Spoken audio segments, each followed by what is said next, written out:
Guys, I went to Costco. $10.99. $10.99 for the books. On the back it even has like the normal price on it. This is like $17. This one's $18 normally. $10.99. I saved like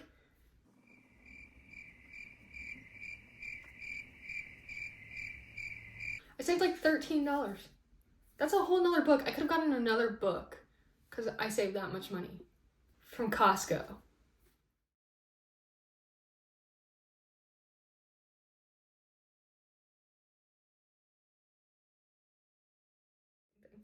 Welcome to today's video. I don't know about you guys, but as a reader, one thing that like absolutely grinds my gears is when they make a film adaptation of like one of my favorite books and it absolutely sucks. Like, I loved the Maze Runner series. I love Dylan O'Brien. Okay? But those movies were awful. How can you fundamentally change the plot that badly? I don't understand. I will be deciding whether or not the book or the movie is better.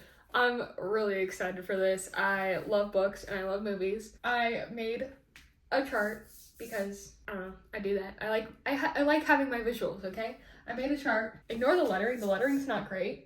But tell me that drawing isn't adorable. I'm so proud of that. I looked up step by step on Pinterest, but it turned out so cute. Look! I'm gonna be reading these books and then I'll watch the movie and we'll be deciding whether or not the book is better or the movie. I have a feeling it's gonna be the book, but there's some movies that I've seen before the books and I think they're great movies, so we'll see. I don't know, I'm really excited. I think this is gonna be a lot of fun. So that being said, the first book I'll be reading for this video is The Ballad of Songbirds and Snakes. This is a prequel to the Hunger Games series. I'm really excited. I loved the Hunger Games series. I started it when I was in 5th grade. It's been a really long time since I've read them. I reread the first book somewhat recently for a college class, so that's kind of fresh in my mind. The rest isn't. I might watch like a little recap video. I don't think it's necessary because this one is a prequel. If you have not read the Hunger Games series, it is a young adult dystopian series. It's kind of about a government who every year holds what they call the Hunger Games, and they bring 2 people from every district, a boy and a girl, so it's 24 people total. It's not adults, it's children. It's children, by the way, which is atrocious. They all fight in this Hunger Games, and it's really, really messed up. It's so dark, but the books are so good. I will always recommend those books. I think they are amazing. So I'm really hoping this one lives up to like the expectations I have in my head. It got a 3.87 stars on Goodreads. That's a great rating, don't get me wrong. Not as much as I was expecting for a Hunger Games book. Honestly, I think this one's gonna be a tough decision between book or movie, but I'm excited.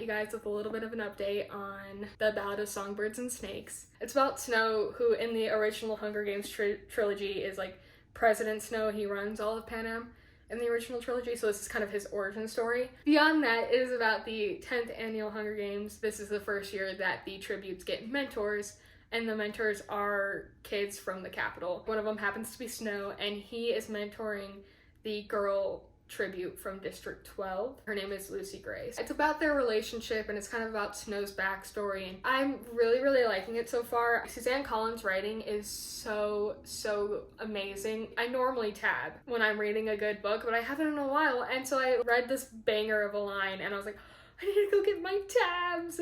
I am like 192 pages in. I'm just about to start chapter 13. But I don't really like Snow for reasons that are fairly obvious if you've read the original trilogy. But even in this book, his character is kind of like it's a weird dynamic because he is from the capital, which is the highest like elite class compared to the districts. And so he has this mentality that it's really hard to sympathize with him sometimes. I'm really liking this. I could not put it down last night. It was like 6 a.m. and I was like, oh man, I should probably go to sleep. It is so easy to dive back into this world. I'm enjoying this so far and I'm really excited to keep reading, so.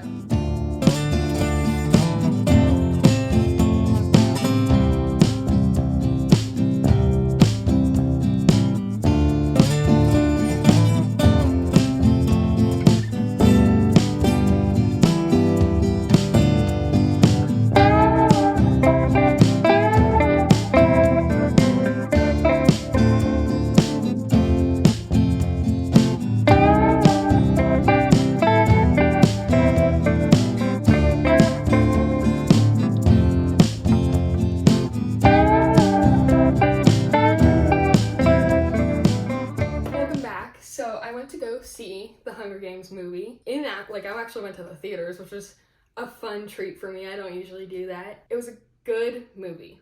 Was it great? No. Were the Hunger Games, like the original Hunger Games movies, better? 1,000%. Was it better than the book?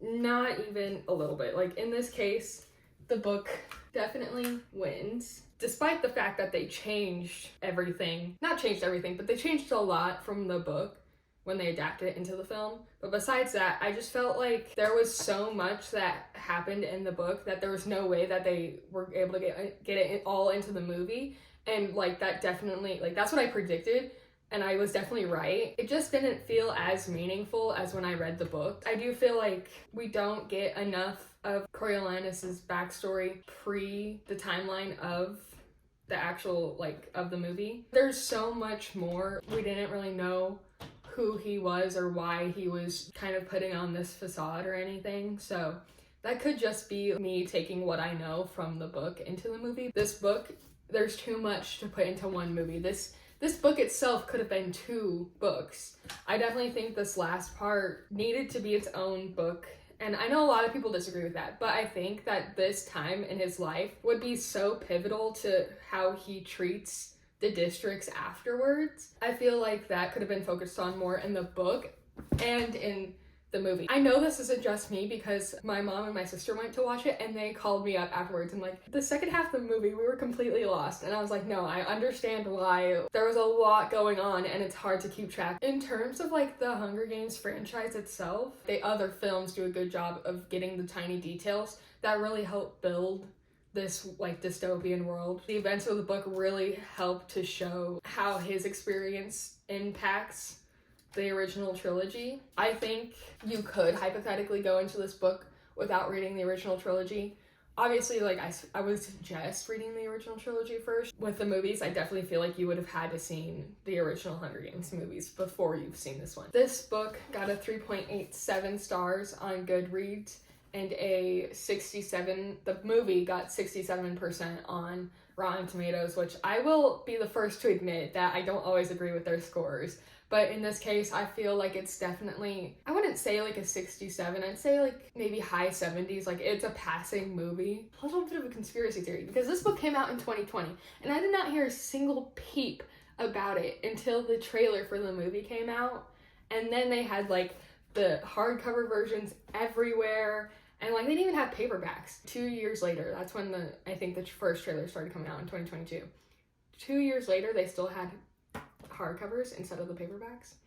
I think even though it came out in 2020, they all kept it on a down low so that when the trailer came out, everyone would be flocking to go see this book, read this book, buy this book. But that's also probably not true, because I've seen a lot of, like, when I went on Goodreads, there was a lot of ratings from 2020. So I could be wrong. I swear, I did not hear anything about this book until the trailer for the movie came out. The next book that I am reading for this video is Killers of the Flower Moon by David Grann.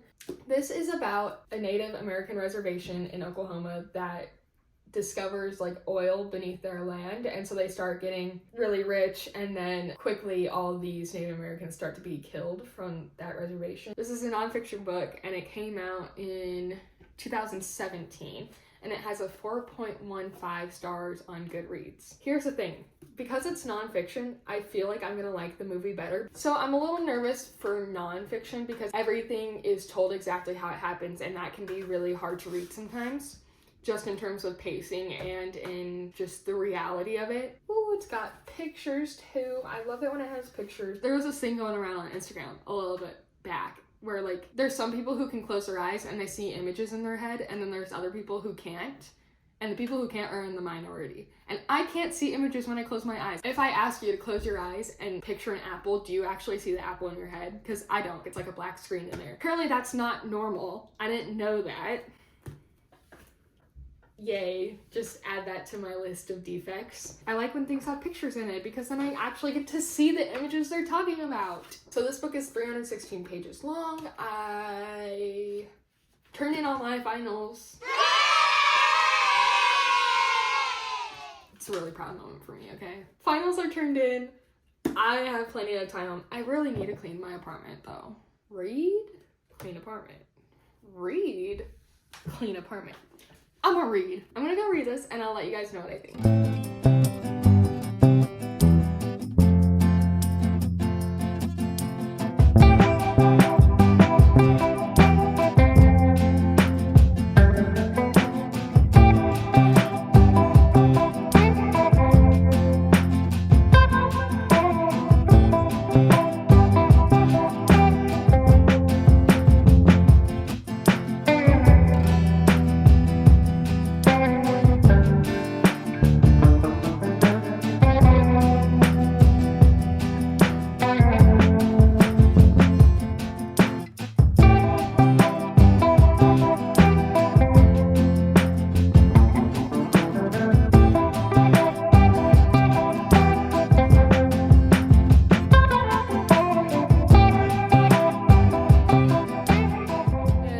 I'm in a parking lot at ASU, and it's really like, this is so awkward because there's like a ton of people walking by, and I don't know if I look absolutely crazy or not. I probably do. Do I care? A little bit. I do a little bit. My boyfriend had a final and I was just gonna drop him off because if you ever want to like apply to ASU, or if you've been to ASU, parking here is awful. The cheapest place to park, to buy a parking pass, and you're not even like guaranteed a parking spot, by the way. The cheapest place to park is about a 30-minute walk from the center of campus. Yeah, it really sucks. He didn't have time for that. So I was like, I'll just drop you off. I'll wait in the car in a parking lot that I'm technically not supposed to be in. So yeah.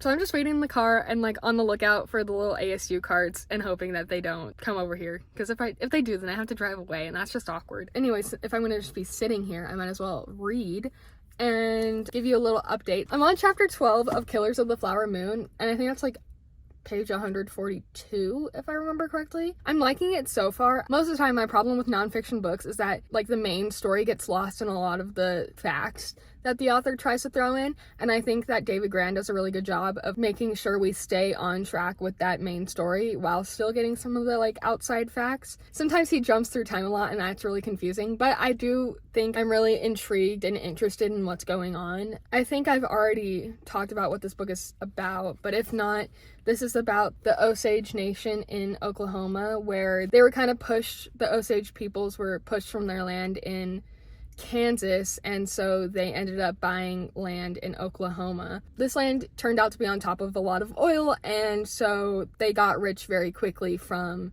people, you know, leasing out the land to build oil wells. In the 1920s, a lot of the Osage people started dying mysteriously, some not so mysteriously, and it got so bad that the FBI, which weren't called the FBI at the time, I forgot what they were called, but they had to send people in to investigate, because not only did the policemen of the actual Osage County were failing at their jobs, but private investigators weren't getting any good information, basically. Yeah, I'm really invested in the story. I'm really interested in Molly and her story. We're kind of following her family because all three of her sisters and her mom passed away. She's kind of like firsthand experiencing a lot of this, and so we kind of get her story as well as like this big overarching story. I'm very intrigued and I want to know what happens, and I think, oh no. Okay, good. the parking people almost pulled in, and I was like, no. The first 100 pages, I would say, was kind of like, it was a lot of establishing like who the Osage people were, and then the beginnings of this period of murders and stuff like that. And we're just now getting into this new investigation by the FBI. Do I already have my suspicions of who did it? Absolutely. I'm gonna keep reading.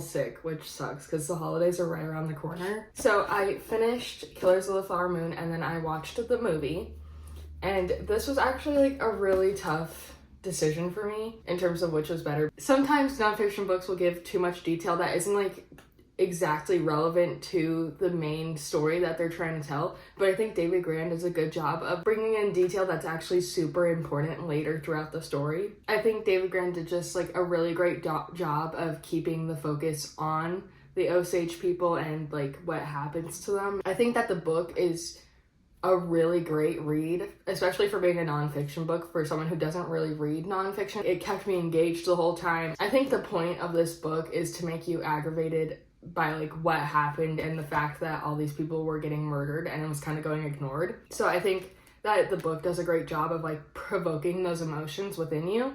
And I also feel like the movie did such a great job doing the same exact thing. I think the acting in the movie was incredible. I loved the actress who played Molly. I think she did just a great job with that role. I think Leonardo DiCaprio he's always been a great actor. Like, he may not be a great person per se, but he's a great actor. Obviously, Robert De Niro's in there too. So the cast was amazing. The cinematography, it's a Martin Scorsese film. He directed the movie. Of course, it's going to be amazing. I think the movie really touches on all the it gets all the major points from the book. Of course, there's some things it had to leave out. It doesn't go as in-depth as the book does, but I still feel that it does a really good job of presenting the whole story of the Osage murders. I think it focused a lot more on the Osage culture and some of their traditions. And I feel like the movie also pointed out some things that maybe the book didn't, which I don't want to say too much because if you're planning on reading or watching, I don't want to spoil it for you. I can't speak for everyone, but I definitely think that the movie was very, very good and just a little bit better than the book. This was a really tough decision because I think the book was so well done.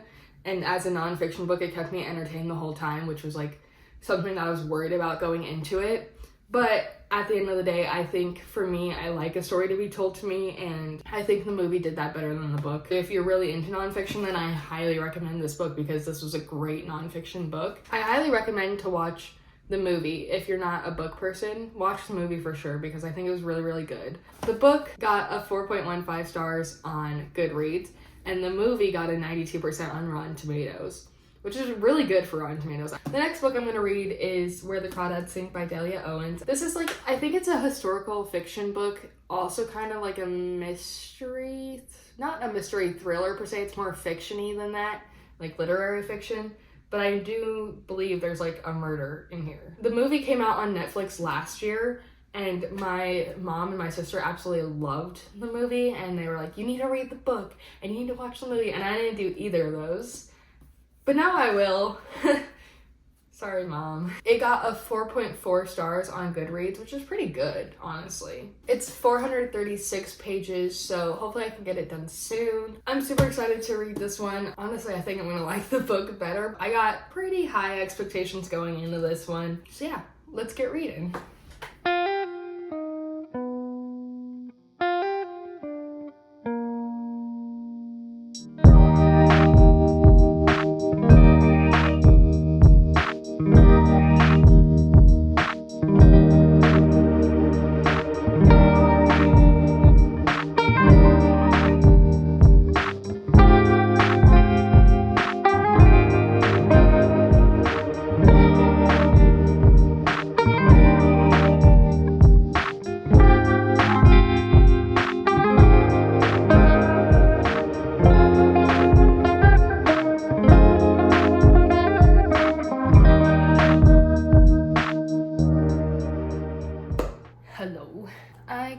page 206 of Where the Crawdads Sing yesterday.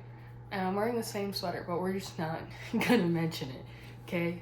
I'm not gonna mention it. So yeah, I'm on chapter 26, and I don't think I'm liking it very much. I'm like kind of sad about it because I thought I was really gonna like this, but I'm having a hard time getting into it, and I don't know why. It has all the makings of a good book. Like, the writing is super lyrical, like it's like reading a poem. It goes back and forth between the past and the present. That way we can learn about Kaya's past and how she grew up while also going into this like murder investigation, I guess. I don't know why I'm not liking it, but yeah, no, the writing is super beautiful. Like, I've been tabbing it a little bit. I don't even think I mentioned what this book is about, but this book is about Kaya, who kind of had to learn how to live by herself at a really young age, but she lives in the like kind of marshy areas of North Carolina. So that's like the past part of this book, and then the present part of this book is the son of the people who own an auto body shop in the very small like village nearby. He is murdered. The police are trying to kind of figure out how and why. For me, I guess it kind of feels a little bit slow, which seems silly because it does go back and forth between the past and the present, so you think that'd keep you super engaged. I'm finding it too easy to like put the book down and go on my phone or something, so I don't think this is gonna be a 5-star read for me. I want to keep reading and I'll let you guys know what I think.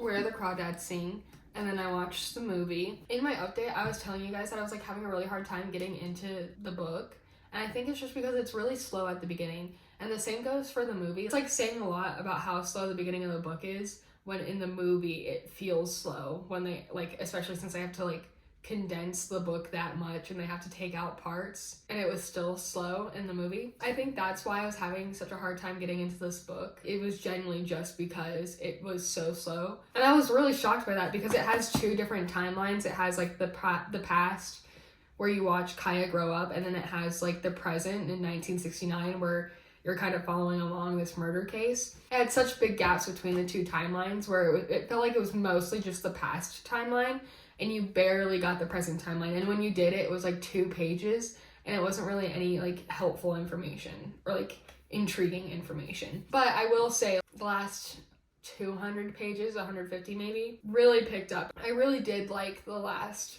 bit of this book. I just wish we got there faster, you know? I'm gonna give the book 4 stars because I really do think like that ending, or just like the last bit of the book, really pushed it to a 4 stars for me. Like, it was leaning more towards the 3 stars. That being said, I do like the movie better than the book just because it is faster paced. I would say like the acting in the movie kind of felt a little bit weird sometimes, but at the same time, I think it was just really well done. Just seeing the characters from the page come to life was really awesome. I'm shocked by this one. I thought I was gonna like the book more, but I ended up liking the movie more, which is okay. There's nothing wrong with liking the movie more. I don't know, I feel like we get to see the character growth of Kaya a lot better in the book, but in the movie it just happens at a faster pace. That being said, I would definitely recommend this one. Like, I'd recommend this book. It just takes a long time to get into. I would probably recommend the movie even more, which is hilarious because this got the movie got a 35% on Rotten Tomatoes, and I think it deserves a lot more than the 35%. The book got a 4.4 stars on Goodreads, so a lot of people really love this book, and I can understand why. It is a really beautiful story and a really beautiful book. It was just slow for me, and that might not be the same for everybody. In terms of Where the Crawdads Sing, I would pick the movie over the book.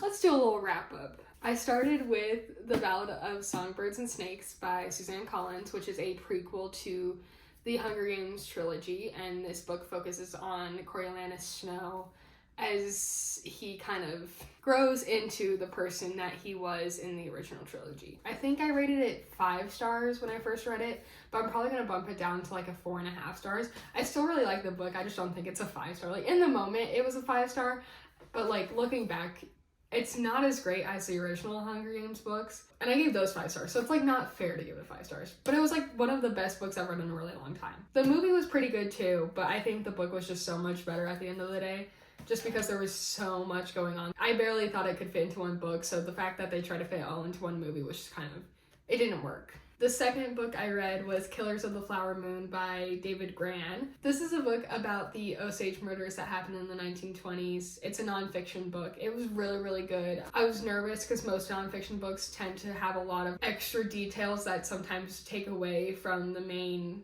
like story that they're trying to tell, but I think David Grann did such a good job. I felt like every single detail he included really helped to paint the picture of what life was like in the 1920s. I think this is a really great book, and I think the movie was even better. Martin Scorsese did a great job adapting this to film. I thought the actors did a really great job, especially the actress who plays Molly Burkhart, who is one of the main Osage people who had a lot of her family members murdered. I think they got a lot of the details from the book into the movie. Both the book and the movie do a really great job of showing you the history of these people and just how much abuse and discrimination they faced. Definitely highly recommend both the book and the movie. I did pick the movie over the book just because for me it's easier to like learn history when I'm watching it, but I do think the book was also really amazing. It was tough for me to decide between the two. And then finally I read Where the Crawdads Sing by Delia Owens. I liked the book. I didn't love it. I gave it 4 stars just because it was super slow getting into it, like I just said. I think the movie was just a lot better. Looking at the chart, I'm actually very shocked by the results. You guys can let me know what you think in the comments about